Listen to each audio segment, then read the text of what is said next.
আউযু বিল্লাহি মিনাশ শাইতানির রাজিম। বিসমিল্লাহির রহমানির রহিম। ইয়া বানি আদমা খুযু জিনাতাকুম ইনদা কুল্লি মাসজিদিন ওয়া কুলু ওয়াশরাবু ওয়া লা তুসরিফু। হে বনি আদম, প্রত্যেক সালাতের সময় তোমরা সুন্দর পরিচ্ছদ পরিধান করিবে, আহার করিবে ও পান করিবে, কিন্তু অপচয় করিবে না। ইন্নাহু লা ইউহিব্বুল মুসরিফুন, নিশ্চয়ই তিনি অপচয়কারীদের পছন্দ করেন না। আসসালামু আলাইকুম বন্ধুগণ। সূরা আল আরাফ আয়াত নম্বর 31। মাসজিদিউ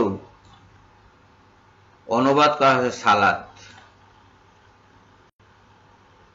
প্রত্যেক সিজদার সময় অর্থাৎ প্রত্যেক সালাতের সময় সুন্দর পোশাক পরবে, মানে ভালো করে পোশাক আশাক পরবে, যার যার সামর্থ্য অনুযায়ী।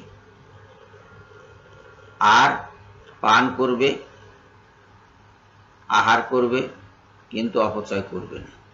অপচয়কারীকে আল্লাহ পছন্দ করেন না।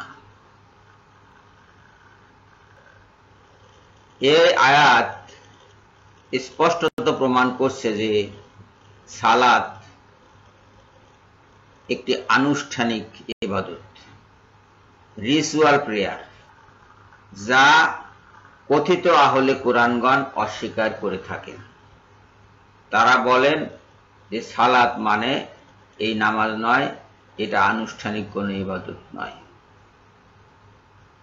কিন্তু সালাতের বিষয় যখনই বলা হয়েছে তখনই ওইসব আয়াতে এমন কিছু আছে যা দেখে স্পষ্টত মনে হয় যে সালাত একটি আনুষ্ঠানিক বিষয়, আনুষ্ঠানিক ইবাদত, ধরা বাঁধা ইবাদত, নির্দিষ্ট বিধিবিধান সম্বলিত ইবাদত।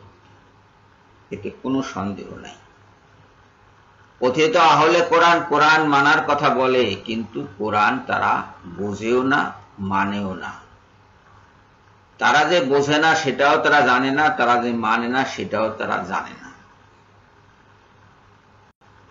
তাদের থেকে আমাদেরকে সাবধান থাকতে হবে। প্রত্যেক সালাত মানে সালাত নির্ধারিত হয়ে আছে, এটা অনির্ধারিত কোনো বিষয় নয়। আর বিষয় পোশাক পরিচ্ছদ সুন্দর করে পড়তে হবে, কাজেই পুরোপুরি এটা আনুষ্ঠানিক বিষয়।